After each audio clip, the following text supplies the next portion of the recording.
Hello friends, welcome to our channel civil engineering academy. आज जिस topic के ऊपर हम लोग डिस्कशन करने वाले हैं उस टॉपिक का नाम है influence line diagram. Influence line diagram बहुत से बच्चों को बहुत कंफ्यूजन होता है कि इन्फ्लुएंस लाइन डायग्राम कैसे ड्रॉ करते हैं। बहुत से बच्चों को बहुत डिफिकल्ट लगता है, लेकिन ये बहुत सिंपल है। आज हम लोग इसे एकदम सिंपल लैंग्वेज में पढ़ेंगे, तो वीडियो को ज़रूर पूरा देखिएगा, बिल्कुल स्किप मत करना। आपके लिए आज का वीडियो बहुत ज़्यादा बेनिफिट रहने वाला है।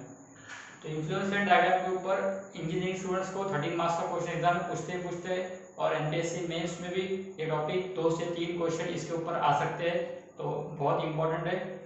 तो इन्फ्लुएंस लाइन डायग्राम क्या रहता है, ये हम स्टार्ट करने से पहले जो लोग अपने चैनल से आज नए जुड़ रहे होंगे वो लोग प्लीज़ अपने चैनल को सब्सक्राइब कर दें और नोटिफिकेशन बेल भी ऑन कर दो, ताकि आपको हमारे सारे लेटेस्ट लेक्चर्स का अपडेट तुरंत मिल सके, सबसे पहले मिल सके। तो influence line diagram, influence line diagram मतलब क्या होता है? इन्फ्लुएंस लाइन डायग्राम मतलब कोई भी बीम के स्पैन के किसी भी सेक्शन पे अगर अपने को शियर फोर्स, बेंडिंग मोमेंट या रिएक्शन के कंपोनेंट निकालने हैं तो वो हम आसानी से निकाल सकते हैं। मतलब it is a graphical representation of reaction, shear force and bending moment on any span of the beam. मतलब स्पैन के किसी भी सेक्शन पे हम लोग ये तीन कंपोनेंट आसानी से निकाल सकते हैं। ये एक इन्फ्लुएंस लाइन डायग्राम का डेफिनेशन है। अब इसका यूज क्या होता है, इसका इंपॉर्टेंस क्या है? तो इन्फ्लुएंस लाइन डायग्राम हम किसके लिए यूज करते हैं? इन्फ्लुएंस लाइन डायग्राम हम यूज करते हैं मूविंग लोड के लिए। मतलब किसी बीम के अगर बारे में डिस्कस करूं, स्टैटिकली डिटरमिनेट स्ट्रक्चर के बारे में डिस्कस करूं, तो बीम के ऊपर जब मूविंग लोड एक्ट होते तो मूविंग लोड का शियर फोर्स निकालने के लिए मूविंग लोड के स्पैन पे किसी भी सेक्शन पे अगर shear force, reaction, bending moment का कंपोनेंट निकालना है तो उसके लिए अपन आईआरटी का यूज करते हैं। तो मूविंग लोड कहाँ यूज होते हैं, इसके एग्जांपल क्या होंगे? तो नॉर्मली जो हाईवे ब्रिज रहते या फिर जो जिसपे मूविंग गर्डर रहते, तो मूविंग गर्डर पे जो लोड आते हैं वो हमेशा मूविंग लोड रहते हैं। और मूविंग लोड के स्पैन के किसी भी सेक्शन पे अगर एसएफ, बीएम या रिएक्शन कंपोनेंट निकालना है तो अपन उसको सॉल्व करते हैं इन्फ्लुएंस लाइन डायग्राम से। ये और भी ज्यादा इंपॉर्टेंट है क्योंकि ये बहुत इंस्टेंट है, बहुत क्विक निकलता। अगर आप कोई बीम पे रिएक्शन, शियर फोर्स, बीएम निकालने जा रहे हो और आप इक्विलिब्रियम इक्वेशन का यूज कर रहे हो या कंपैटिबिलिटी इक्वेशन का यूज कर रहे हो तो वो बहुत लेंथी प्रोसेस है। किसी भी एंट्रेंस एग्जाम में अगर आपको किसी सेक्शन के किसी स्पैन के किसी सेक्शन पे ये कंपोनेंट निकालने हैं तो आप आईआरटी के थ्रू एकदम आसानी से निकाल सकते, एकदम तुरंत निकाल सकते। तो ये बहुत सिंपल मेथड है ड्रॉ करनी, सिर्फ आपको आईआरटी ड्रॉ करनी है और आईआरटी ड्रॉ करना बहुत मिनटों का काम है। आप कुछ ही मिनटों में एक बीम के ऊपर रिएक्शन, शियर फोर्स और बेंडिंग मोमेंट के कंपोनेंट आसानी से निकाल पाओगे। तो आज का टॉपिक हम स्टार्ट करते हैं इन्फ्लुएंस लाइन डायग्राम। तो इन्फ्लुएंस लाइन डायग्राम जो रहता है वो एक ग्राफिकल रिप्रेजेंटेशन रहता है जिसमें अपन तीन कंपोनेंट ड्रॉ करते हैं, एक शियर फोर्स, एक बेंडिंग मोमेंट और एक सपोर्ट रिएक्शन। तो हम तीनों कंपोनेंट पहले किस तरह से निकालना, तीनों कंपोनेंट के फॉर्मूले क्या रहेंगे पहले वो देखेंगे, और फिर अपन simply support beam, overhang beam, इस तरह के बीम के ऊपर आईआरटी कैसे ड्रॉ की जाती, रिएक्शन के लिए, एसएफ के लिए, बीएम के लिए, ये अपन स्टडी करेंगे। तो आज पार्ट 1 में कम से कम अपन पूरा इंट्रोडक्शन पार्ट कवर करेंगे और आईआरटी किस तरह से ड्रॉ की जाती है वो कवर करेंगे, ठीक है? तो देखो पहले मैं लिखता हूं अब आईआरटी फॉर आरए। अगर मेरे को जैसे दो रिएक्शन अपने पास में, कोई भी एक बीम है, उस बीम के अपने दो रिएक्शन निकलते अपने पास में, एक निकलता आरए और एक निकलता आरबी। तो आईआरटी फॉर आरए अगर मुझे निकालना है तो क्या करना है आपको आपके बीम पे एक मूविंग लोड रखने का है, आपको आपके बीम पे एक मूविंग लोड रखने का है। और मूविंग लोड कितना रखने का है? अब जब मेरे को लोड पता नहीं कितना, तो कितना रखेंगे 1 किलोन्यूटन। जब लोड प्रॉब्लम में दिया रहेगा तो ठीक बात है, जब लोड पता नहीं है तो अपन क्या कंसीडर करेंगे 1 kN का मूविंग लोड मैंने कंसीडर किया। मतलब ये लोड क्या हो रहा है, मूव हो रहा है बीम के ऊपर, ये लोड बीम पे मूव हो रहा है। कभी कभी आपको दो लोड भी दिए जा सकते हैं इस तरह से, ये दो लोड दिए भाई, इसके अंदर कोई डिस्टेंस है और दोनों लोड जो है वो मूव हो रहे हैं बीम के ऊपर। तो मूविंग लोड के लिए अपन आईआरटी ड्रॉ करते हैं। तो सपोज ये लोड का डिस्टेंस मैं कंसीडर करता इधर से x और इधर से मैं कंसीडर करता l-x। अब अगर मेरे को इसका आरए कंपोनेंट किस तरह से निकालना और आरबी कंपोनेंट किस तरह से निकालना, ये अगर मेरे को देखने का है तो देखो मैं फॉर्मूला निकाल के दिखाता आपको। आरए का फॉर्मूला निकाल के दिखा था और आरबी का फॉर्मूला निकाल के दिखा था। आपने इस तरह का बीम तो स्टडी किए होंगे, नॉर्मली इस तरह का एक बीम रहता जिसपे इसेंट्रिक लोड है WKN का, और सपोज उसका इधर का डिस्टेंस बोला मैंने A और उधर का डिस्टेंस बोला मैंने B, और इसके अगर आरए आरबी के कंपोनेंट आपको निकालने बताया तो आप मुझे बता सकते कंपोनेंट्स। अगर इस तरह का बीम है तो इसमें आरए बोलेंगे आप WB/L और आरबी बोलेंगे WA/L। आरए बोलेंगे आप W/B/L और आरबी बोलेंगे आप WA/L, ये आपका स्पैन हो गया L। वैसे ये इसी तरह का बी मैंने, ये W है, ये अपना A है, ये अपना B है और ये अपना पूरा स्पैन है L। तो अगर ये फॉर्मूले में यहाँ अप्लाई करूँ तो आपको देखो आगे का फॉर्मूला क्या बनता है। W कितना है अपना 1 और W into B by B कितना है अपना L minus X, 1 into L minus X upon L. मतलब इन शॉर्ट ये फॉर्मूला क्या बन गया, L minus X upon L, 1 into L minus X upon L. W तुम्हारा 1 है, B तुम्हारा L माइनस एक्स है, पूरा स्पैन तुम्हारा L है, तो 1 into L minus X upon L मतलब क्या हो गया, L minus X upon L. मतलब अगर मुझे रिएक्शन का कंपोनेंट निकालना है तो आपको प्रॉब्लम में ये x दिया रहेगा। मतलब जिस सेक्शन पे आपको रिएक्शन निकालनी है, जिस सेक्शन पे शियर फोर्स Bl निकालना है, वो सेक्शन प्रॉब्लम में दिए रहते हैं और उसी सेक्शन को क्या करने का है, x कंसीडर करने का है। मतलब सपोज प्रॉब्लम में बोला है कि 5 मीटर पे अपने को रिएक्शन निकालनी है, तो अपन x क्या पुट कर देंगे, 5 मीटर पुट कर देंगे, पूरा स्पैन प्रॉब्लम में दिया रहेगा। मतलब सिंपली अपने को Ra का कंपोनेंट निकल गया। अब अपने को Rb निकालना है, तो Rb निकालना है तो Rb निकालने के लिए क्या करूंगा मैं, ये फॉर्मूला लगाऊंगा W into A by W कितना है मेरा 1 और A कितना है x, तो 1 into x upon L मतलब क्या हो गया, simply formula x upon L, simply formula क्या हो गया, x upon L हो गया। तो Ra Rb के कंपोनेंट इजीली निकलते आ गए, एकदम सिंपल फॉर्मूला लगाया, इसे डिनोट के मैंने और कंपोनेंट्स निकाल लिए। अब देखो इसके ILD कैसे निकलते हैं, ILD फॉर Ra और ILD फॉर Rb अगर निकालना तो कैसे निकलेंगे। अब आपको क्या करने का है, आपको जितने भी पॉइंट्स इस पे दिख रहे होंगे वो सारे पॉइंट्स पे आपको रिएक्शन के ऑर्डिनेट्स निकालना है। जैसा मेरे को Ra का ऑर्डिनेट निकालना है पहले इस पॉइंट पे, तो मैंने इस पे समझो ऑर्डिनेट निकाल लिया Ra का, ये हमेशा 1 ही आने वाला है, ये हमेशा 1 आने वाला है क्योंकि A पॉइंट पे अपना x कितना रहेगा हमेशा। देखो आप समझने की कोशिश करो, इस पॉइंट पे आपका x कितना है, 0 है। सपोज इस पॉइंट पे आपका x इक्वल टू x है और इस पॉइंट पे आपका x इक्वल टू कितना है, पूरा स्पैन हो गया L बराबर। इस पॉइंट पे आपका x 0 रहेगा, इस पॉइंट पे आपका x इक्वल टू जो प्रॉब्लम में दिया है वो पुट करना पड़ेगा और इस पॉइंट पे जब जाऊंगा तो x कितना हो जाएगा, पूरा L हो जाएगा। अब अगर ये वैल्यूज में इसे पुट करते जाऊं तो मेरे को वैल्यूज कैसे मिलेंगे, मेरे को ऑर्डिनेट्स कैसे मिलेंगे Ra के। जैसा मैंने पहले यहाँ पे x पुट कर दिया 0, तो L माइनस 0 अपॉन L मतलब क्या आ रहा है, L अपॉन L मतलब आंसर कितना आने वाला है, 1 ही आने वाला है। मतलब आपको अगर A पॉइंट पे Ra का कंपोनेंट निकालना है तो वो हमेशा कितने मिलने वाला है, 1 ही मिलने वाला है क्योंकि A पॉइंट पे हमेशा x 0 रहेगा और हमेशा इसी फॉर्मूला का यूज करने का है, सिंपली सॉल्व करने के लिए कम से कम। अब आप C पॉइंट पे जाओगे तो C पॉइंट पे आपको L minus x upon L ये ऑर्डिनेट ही मिलने वाला है और इससे कम मिलने वाला है। इस तरह से डायग्राम बनेंगे सर। देखो A पे सबसे ज्यादा आएंगे कंपाउंड, एक A का जो ऑर्डिनेट रहेगा वो सबसे बड़ा आने को है क्योंकि वो रिएक्शन Ra का है, तो सबसे ज्यादा कंपाउंड का आने को ना Ra पे रहने को ना। C पॉइंट पे रिएक्शन कंपाउंड छोटा आने वाला है क्योंकि आप L में से कुछ भी माइनस कर रहे हैं यहाँ पे, तो L में से x को माइनस करने के बाद में उसको L से डिवाइड करोगे तो आंसर कम ही आने वाला है, तो C पॉइंट पे थोड़ा ऑर्डिनेट कम आ गया। अब B पॉइंट पे ऑर्डिनेट हमेशा 0 आने वाला है क्योंकि B पॉइंट पे जब पहुंचते अपन तो ये x इक्वल टू क्या बन जाता, L बन जाता, मतलब L minus L upon L is equal to क्या हो गया, 0 अपॉन L, 0 अपॉन L मतलब क्या, 0। तो इस तरह से आपको ILD फॉर Ra निकाल के आ जाता है सिंपली सपोर्टेड बीम के लिए। एकदम सिंपल है, कुछ भी डिफिकल्ट नहीं इसके अंदर। सिंपली आपको प्रॉब्लम में x दिया रहेगा, किस सेक्शन पे आपको मोमेंट निकाल, किस सेक्शन पे आपको सारे कंपोनेंट निकालने हैं प्रॉब्लम में दिया रहेगा। पार्ट नंबर 2 में प्रॉब्लम कवर करेंगे अपन तो आपको समझ जाएगा, यहाँ भी समझ गया होगा आपको कि आपको x प्रॉब्लम में दिया रहेगा, आपको सिंपली ये x आपके पर्टिकुलर पॉइंट पे जाके पुट करने का है। पहले A पॉइंट पे जाओ तो 0 पुट करने का है, C पॉइंट पे जाओ x पुट करने का है, B पे जाओ L पुट करने का है, तो आपको इस तरह से ILD फॉर Ra मिल गया। अब मैं क्या करता आपको, अब मैं आपको ILD फॉर Rb निकाल दिखा देता। ILD फॉर Rb निकालेंगे अपन। देखो Rb का फॉर्मूला क्या है, x अपॉन L। वैसे A पॉइंट पे कितना है x 0 मतलब 0 अपॉन L, मतलब Rb का और Rb ये जो ILD निकाल रहे हैं अपन Rb की, तो Rb का ILD निकालते वक्त A पॉइंट पे उसका ऑर्डिनेट कितना आएगा, हमेशा 0 आएगा। जैसे Ra का निकालते वक्त B पे 0 आया ऑर्डिनेट, वैसे Rb का ILD ड्रॉ करते वक्त हमेशा ऑर्डिनेट 0 कहां पे आएगा, A पे आएगा। अब देखो यहाँ पे क्या पुट करने का है, x इक्वल टू 0 कहां पे, A पर ही रहेगा, x इक्वल टू x का रहेगा C पे रहेगा और x इक्वल टू L का रहेगा हमेशा B पे रहने वाला है। तो यहाँ 0 पुट करो, 0 अपॉन L क्या हो गया, यहाँ पे 0 हो गया।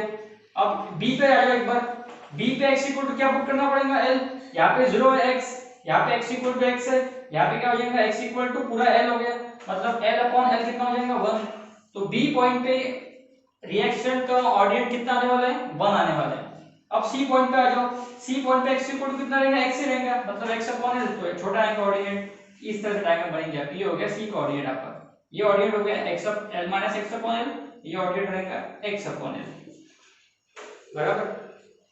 तो अब आपके पास में एक बार ऑर्डिनेट ड्रॉ करने के बाद में आईआरटी आ गया, तो सिंपली क्या करने का है, जो भी लोड यहाँ कॉलम में दिया है उस लोड को ऑर्डिनेट से मल्टीप्लाई करना है, आपको रिएक्शन का आंसर मिल गया। सपोज ऐसा लोड है 10 किलोन्यूटन का और ये ऑर्डिनेट है 1, तो 1 into 10, आर का ऑर्डिनेट ए पे कितना आ गया 10 आ गया, ये ऑर्डिनेट समझो है 5, 10 into ये ऑर्डिनेट सॉरी 1 है, ये 0.5 है, तो 0.5 into 10 ये आ गया 5, 0 into 10 0। मतलब सिंपली आईआरटी ड्रॉ करने के बाद में अगर आपको रिएक्शन के वैल्यूज निकालने हैं तो आपको प्रॉब्लम में जो लोड दिया है वो लोड को आपके ऑर्डिनेट से सिंपली मल्टीप्लाई कर देने का है। Load into ordinate is equal to our answer of reaction RA and RB. तो ये दो डायग्राम समझ में है आपको, IRT for RA, IRT for RB किस तरह से निकालना है, एकदम सिंपल लैंग्वेज में समझा के दिया है मैंने, तो आपको बिल्कुल समझ में आया होगा। नहीं भी आया होगा तो मुझे कमेंट करके पूछ देना, आपको मैं आपके डाउट क्लियर कर दूंगा, ठीक है। अब अपन जाएंगे आईआरटी फॉर एसएफ के पास में, अब जाएंगे अपन आईआरटी फॉर एसएफ के पास में। तो इतना आप लिख लो, वीडियो को पॉज करके इसका स्क्रीनशॉट ले लो और ये अच्छी से नोट डाउन कर लो ताकि आपको बेहतर समझ में आए, ठीक है। अब अपन जाएंगे IRT for SF, IRT for shear force.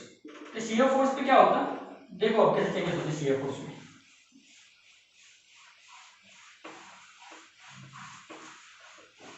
तो अब देखो इस तरह का आपस में बीम कंसीडर कर ले रहा हूं, इस पे मैंने यूनिट लोड रख दिया 1 किलोन्यूटन का, और ये मेरा सपोज एक सेक्शन है जिस पॉइंट पे मेरे को शियर फोर्स निकालना है, या भी इसी पे निकालना है। सपोज सी पॉइंट पे क्या करने का है, शियर फोर्स निकालना है। इधर का डिस्टेंस है x और उधर का डिस्टेंस है l माइनस एक्स। अब देखो जिस पॉइंट पे सेक्शन थोड़ा दूर देना पड़ेगा अपने को, क्योंकि अपने को सेक्शन के दोनों साइड में कंसीडर करने का है, तो इसको बोलता मैं सी पॉइंट, और इस डिस्टेंस को बोलता मैं ए, और इस डिस्टेंस को बोलता मैं बी, ठीक है। तो सेक्शन थोड़ा दूर कंसीडर किया ताकि आपको और ज्यादा समझ में आए कि अगर सेक्शन अगर भाई कंसीडर करूंगा तो लोड का जो इफेक्ट है वो नेग्लिजिबल हो जाएगा। सेक्शन अगर अपन लोड के पॉइंट पे कंसीडर कर लिया ना तो लोड का इफेक्ट्स आएगा नहीं लॉजिक के अंदर, तो अपने को लोड का भी इफेक्ट कंसीडर करके ड्रॉ करने का है, इसलिए मैंने सेक्शन थोड़ा दूर कंसीडर कर लिया। तो सेक्शन यहां कंसीडर कर लिया, लोड का डिस्टेंस है x और l माइनस x और मेरे सेक्शन का डिस्टेंस है a और b। तब देखो इसमें आईआरटी फॉर एसएफ निकालने के लिए अपन जो ऑर्डिनेट्स निकालने वाले हैं, तो ऑर्डिनेट्स निकालने के फॉर्मूले क्या बनने चाहिए। देखो अब सी पॉइंट पे निकालना है आपको, कहां पे निकालना है, शियर फोर्स एट सी निकालना है, ठीक है। तो आपको क्या करने का है, आपको शियर फोर्स एट सी दो तरीके से निकालना है। आपको shear force at C left side से भी निकालना है और shear force at C right side से भी निकालना है। मतलब आपको क्या करने का है, आपको इस लोड को दो स्पैन में डिवाइड कर देने का है। पहले आपको करने का है, पहले आपको ये लोड जो है ये एसी स्पैन में रखने का है, बाद में आपको ये लोड सीबी स्पैन में रखने का है। तो देखो मैं लिखता हूं यहाँ पे लोड ऑन एसी स्पैन। जब मैं लोड को एसी स्पैन में रखता तो अब मेरे को रिएक्शन ये शियर फोर्स एट सी निकालना है लेफ्ट साइड से। लोड कहां है मेरा, एसी स्पैन में। जब लोड एसी स्पैन में है तो सी पॉइंट का जो शियर फोर्स निकालना है लेफ्ट साइड से, तो सी पॉइंट पे अब क्या क्या दिख रहा है आपको, देखो लेफ्ट सी पॉइंट के लेफ्ट साइड में क्या क्या दिख रहा है आप लोगों को, तो क्या क्या दिख रहा है, आरए दिख रहा, आरए का आंसर क्या निकाला अपन ने, l minus X upon L, और क्या दिख रहा है, एक लोड दिख रहा है 1, तो आरए माइनस 1। सी पॉइंट के लेफ्ट साइड में क्या क्या दिख रहा है, आरए माइनस 1।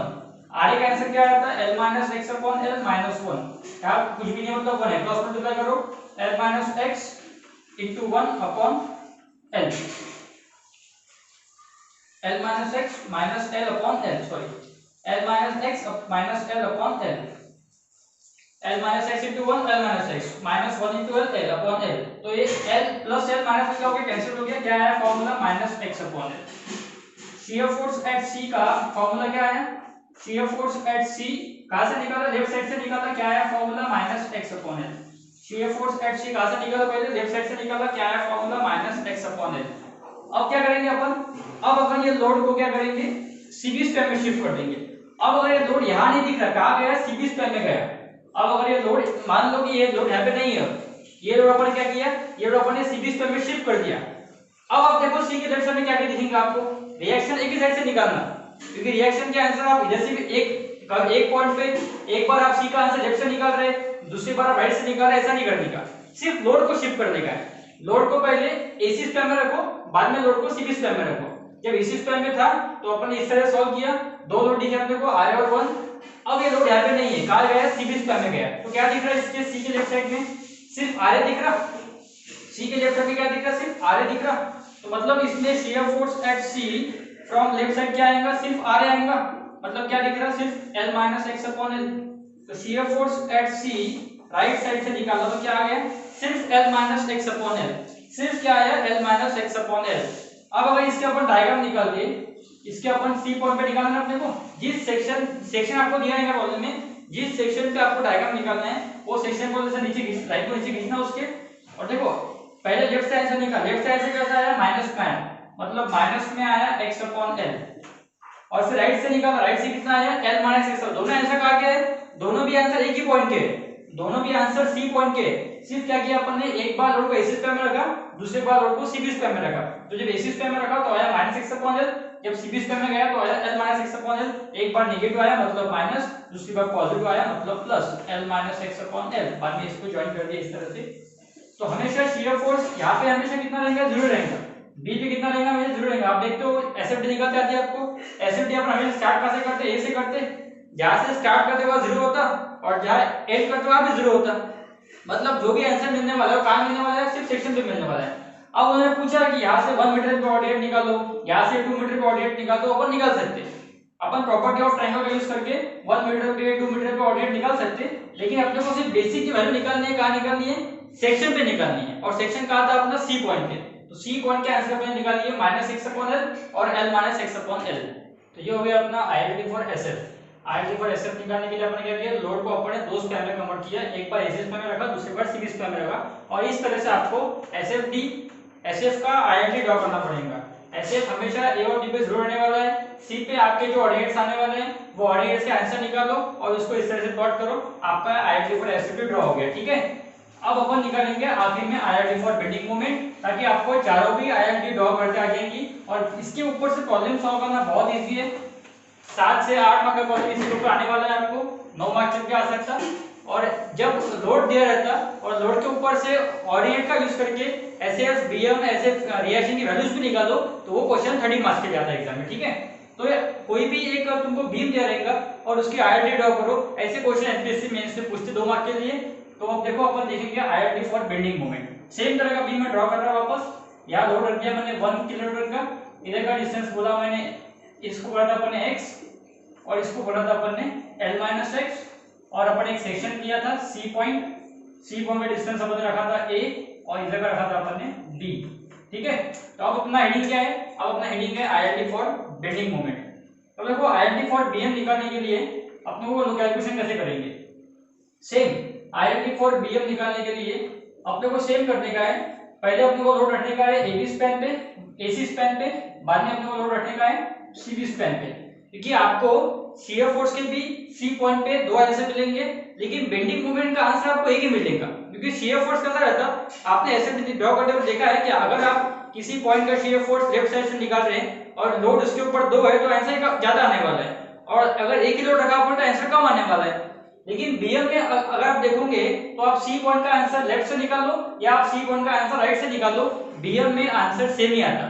तो बीएम डी आप ड्रॉ कर चुके हैं इसके पहले भी, तो बीएम भी ड्रॉ करते हुए आपको अपने को पता है कि बीएम कैलकुलेशन लेफ्ट से करो या राइट से करो हमेशा सेम आता। देखो पहले मैं रखता लोड ऑन एसी स्पैन, पहले मैंने क्या किया, लोड एसी स्पैन में रखा, मतलब अब सी पॉइंट के लेफ्ट साइड में कितने लोड है, इधर का आंसर है L minus X upon L, इधर का आंसर है x अपॉन एल। सी पॉइंट के लेफ्ट साइड में कितने लोड है, एक है आर है, दूसरा है 1 किलोन्यूटन का। और सी पॉइंट के राइट साइड पे कितने लोड है, सिर्फ एक ही है आरबी। मतलब मेरे को कैलकुलेशन कहां से कम करना पड़ता, अपने को कैलकुलेशन कहां से कम करना पड़ता, आरबी के साइड से कम करना पड़ता। तो अपन क्या करेंगे, शियर फोर्स एट सी अपन एक बार ये साइड से निकालेंगे आरबी के साइड से, क्योंकि मुझे कैलकुलेशन कम करना पड़ता। तो क्या है, सिर्फ x upon L into B, मतलब फॉर्मूला क्या है, x अपॉन, इसको बोलेंगे अपन l minus A, x upon L into L minus A, इसको बोलेंगे अपन a और इसको बोलेंगे अपन l माइनस, ये पूरा अपना l है। तो a और l माइनस ए बोलो कि 2 वेरिएबल में डालो a और b, वेरिएबल एक ही रखो a सिर्फ बस। तो देखो x upon L into L minus A, bending moment c का मैंने कहां से निकाला, राइट से निकाला। क्योंकि लेफ्ट साइड पे कितने लोड थे, 2 लोड थे, तो वो राइट से सिंपल जा रहा है, इसलिए राइट से निकाला मैंने। कहीं से भी निकाल लो आंसर उतने आने वाला है, x upon l into l minus a। अब मेरे को निकालना है, अब मैं क्या करूंगा, load on CB span consider करूंगा। लोड ऑन सीबी स्पैन, पहले एसी स्पैन पे लोड रखा, अब सीबी स्पैन पे लोड रखा। जब ये लोड अब यहाँ पे नहीं है, अब ये लोड कहाँ पे गया, अब ये लोड सीबी स्पैन पे चले गया। मतलब अब सी के लेफ्ट साइड पे कितना कंपोनेंट है, सिर्फ एक ही फोर्स है आर, और सी के राइट साइड पे कितने फोर्स है, एक आरबी और दूसरा यहाँ पे गया है 1 kN का लोड, बराबर। तो अपन क्या करेंगे, ये लोड अब उधर चला गया, तो अब सी के लेफ्ट साइड में सिर्फ एक ही फोर्स है, तो अपन क्या करेंगे, अब लेफ्ट साइड से निकालेंगे। तो सी के लेफ्ट साइड में एक ही फोर्स है, तो अपन अब लेफ्ट साइड से निकालेंगे। तो शियर फोर्स एट बीएम निकालना है, बीएम एट सी, यहाँ पे भी बीएम एट सी। अब क्या कर रहा मैं, अब मैं लेफ्ट से निकाला क्योंकि लेफ्ट साइड में एक ही फोर्स है आर, तो आर इंटू ए, मतलब क्या है फॉर्मूला, फॉर्मूला क्या है, L minus X upon L into A. यहाँ पे क्या फॉर्मूला आया था, यहाँ पे आया था, समझो। इसको मैं थोड़ा और सिंप्लीफाई करूँ तो क्या लिखूंगा मैं इसको, L minus A into X upon L, बराबर। L minus A into X upon L, इससे सीखते ना, L minus A upon L into X, वही किया अपन ने। और यहाँ क्या आया, L minus X upon L into A. तो आपको लग रहा होगा सर दोनों फॉर्मूला अलग अलग आ गए। आपने तो बताया था कि बीएम लेफ्ट से निकालो राइट से निकालो, पहले अपन क्या किया, राइट से निकाला, बाद में अपन क्या किया, लेफ्ट से निकाला। तो ये फॉर्मूले दिख रहे होंगे आपको अलग अलग, लेकिन ये फॉर्मूला अलग अलग नहीं है, इस दोनों के आंसर सेम ही आते हैं। क्योंकि देखो यहाँ पे L माइनस ए है, तो यहाँ पे L माइनस एक्स है, मल्टीप्लाई में x है, मल्टीप्लाई में a है। और प्रॉब्लम में अपने को ये लोड का डिस्टेंस नहीं कंसीडर करना पड़ता। अभी ये सिर्फ फॉर्मूले बताने थे, इसलिए मैं लोड कंसीडर किया। प्रॉब्लम में आपको लोड कंसीडर नहीं करना है। लोड क्यों कंसीडर किया अपन ने, लोड क्यों कंसीडर किया, क्योंकि फॉर्मूले निकालने थे। अगर मैं आपको बोलता था कि आरए का फॉर्मूला ये है, आरबी का ये है, एसएफ का ये, बीएम का ये, तो आपको समझ में आता था क्या, नहीं समझ में आता था। इसीलिए आपको फॉर्मूले निकाल के देना था, इसीलिए मैं लोड कंसीडर किया। जब प्रॉब्लम आएगा तो प्रॉब्लम इस तरह से आएगा कि बा एक बीम है एबी, उसका स्पैन है आपको 15-20 मीटर का, और आपको क्या करने का है, आपको 15 मीटर पे क्या करने का है, 15 मीटर पे एसएफ निकालना है, बीएम निकालना है, शियर फोर्स निकालना है। इसमें कहीं पे लोड दिया है क्या, इसमें कहीं पे लोड दिया है क्या, नहीं दिया। आप चेक कर लो आपके क्वेश्चन पेपर में, इसी तरह के क्वेश्चन आपको पूछते कि एक स्पैन है, वो स्पैन के कोई भी सेक्शन पे आपको शियर फोर्स बीएम और आरए निकालना है। तो इसमें अपना x भी कितना है 15 मीटर और a भी कितना है 15 मीटर, मतलब मेरे को a पुट करना है। अगर मेरे को वेरिएबल को a बोलना है तो भी क्या डालना है 15 मीटर, और वेरिएबल को x बोलना है तो भी क्या डालना है 15 मीटर। मतलब a भी 15 मीटर डालने का है और x भी 15 मीटर डालने का है। यहाँ भी 15 मीटर है, यहाँ भी 15 मीटर है, मतलब दोनों आंसर सेम ही आएंगे ना। तो फॉर्मूले निकाल के बताना था, इसीलिए अपन ने लोड कंसीडर किया। बाकी एक्चुअल प्रॉब्लम सॉल्व करते वक्त लोड कंसीडर करना नहीं पड़ता, क्योंकि एक बार फॉर्मूले अपने पास में आ गए तो अपन डायरेक्ट फॉर्मूले एग्जाम में लगा सकते प्रॉब्लम सॉल्व करने के लिए। अपने को बताना नहीं कि लोड कंसीडर करके निकाला है। तो अपने को प्रॉब्लम सॉल्व करते वक्त फॉर्मूले कैसा है वो नहीं बताना है, डायरेक्ट आप आरए का फॉर्मूला लगाओ, आरबी का फॉर्मूला लगाओ, एसएफ का फॉर्मूला लगाओ, बीएम का फॉर्मूला लगाओ और डायरेक्ट कोऑर्डिनेट्स निकालो। इसीलिए बोल रहा मैं कि एसएफ एट सी जब मैंने राइट से निकाला और बीएम एट सी लेफ्ट से निकाला, दोनों का आंसर सेम ही आने वाला है। ये a और x एक ही टर्म है, अलग अलग टर्म नहीं है। प्रॉब्लम में एक तो a बोलो या फिर x बोलो, बस दोनों वेरिएबल यूज करने नहीं है प्रॉब्लम में, ठीक है। तो इसीलिए अब c का आंसर जो राइट से निकाला था या जो लेफ्ट से निकाला, दोनों सेम ही आने वाला है। मतलब c पे सिर्फ एक ही आंसर आने वाला है, दो आंसर नोट नहीं करना है। बीएम के कभी भी दो आंसर नहीं रहते। एक पॉइंट पे बीएम जब निकालते हैं आप तो लेफ्ट से निकालो राइट से निकालो, जब तक उसपे कपल नहीं आ रहा तब तक दो आंसर कभी आते नहीं बीएम पे, आपको पता है। बीएमडी में कभी दो आंसर नहीं आते एक पॉइंट पे, कब आते सिर्फ जब कपल आता। तो यहाँ कपल आ रहा क्या, नहीं, तो इसमें क्या आंसर आने वाला है। और इसका कुछ भी फॉर्मूला लिखो, एक तो l minus X upon L into A लिखो या फिर l minus A upon L into X लिखो, दोनों एक ही है। क्योंकि प्रॉब्लम में x is equal to A, आप उसको एक तो x बोलो या फिर a बोलो। यहाँ मैं क्या लिखूंगा प्रॉब्लम सॉल्व करते वक्त l minus X upon L into x. ये समझ लो अभी कि जब मैं पार्ट 2 में प्रॉब्लम सॉल्व करूंगा तो क्या करूंगा मैं पे l minus X upon L into X ही लिखूंगा या फिर l minus A upon L into A लिखूंगा। दो वेरिएबल कैसे डालोगे आप, x और a, आपको पता ही नहीं है दोनों की वैल्यू। आपके पास तो एक ही डिस्टेंस है 15 मीटर, वही आपका x है वही आपका a है। आप इस तो उसको x बोलो या उसको सिर्फ आप a बोलो। अभी सिर्फ प्रॉब्लम फॉर्मूला निकाल के बताया था, इससे दो वेरिएबल आ गए, लेकिन प्रॉब्लम सॉल्व करते वक्त डायरेक्ट फॉर्मूला लगाना है। तो अपन इसको simply l minus X upon L into x या फिर l minus A upon L into ए इस तरह से यूज करेंगे, ठीक है। तो होपफुली आपको आज का लेक्चर समझ में आया होगा। चारों भी कंपोनेंट के आईएमडी किस तरह से ड्रॉ किए जाते वो मैंने आपको बताने की कोशिश की है।